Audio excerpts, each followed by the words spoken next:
Fox 4 News uncovered disturbing information about the McKinney man who died last night in a police shootout.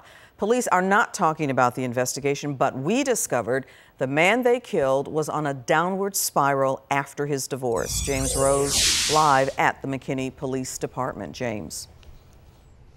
Right, Clarice, it is not clear if McKinney police knew how volatile the situation was that they rolled into last night, but after reading these court documents, it is very clear that this could have turned out very differently. It was like a whole bunch of shots together.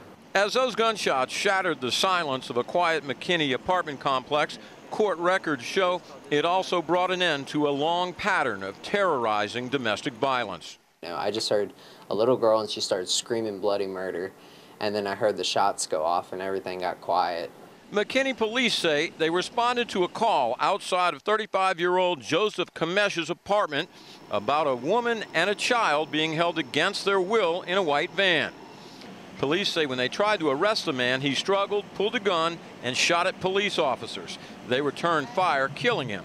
Court records show Kamesh was recently divorced and had joint custody of his 4-year-old daughter. Several neighbors say Kamesh and his ex-wife often had loud public arguments when picking her up for visitation. But every time it would happen, they would get in a huge argument. Alec Navarrete lives above Kamesh. Court documents point to a chilling series of death threats and harassment directed toward his ex-wife and her family. In November of last year, Kamesh's ex-wife filed for divorce and filed to get a protective order. Court records show even after their divorce, when the protection order was dissolved, the threats only intensified. August 26th, a second protection order says in July of this year, Kamesh contacted his ex-wife on FaceTime showing a gun.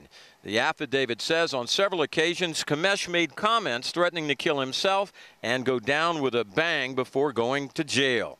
The affidavit also says Kamesh put tracking software on my cell phone and followed me to the outlet mall. He snuck up behind me in a threatening manner. The protective order also listed exhibits of text messages Kamesh sent to his ex-wife. One says, "All the stress I have over this, it's not going to end pretty, to say the least." Like last night when it happened, like I heard those screams and then the gunshots, and I thought that those screams was that little girl, and so that kind of worries me. Now, I spoke by phone with the ex-wife's attorney, who tells me that both mother and child were not physically harmed. They'll just need some time to heal.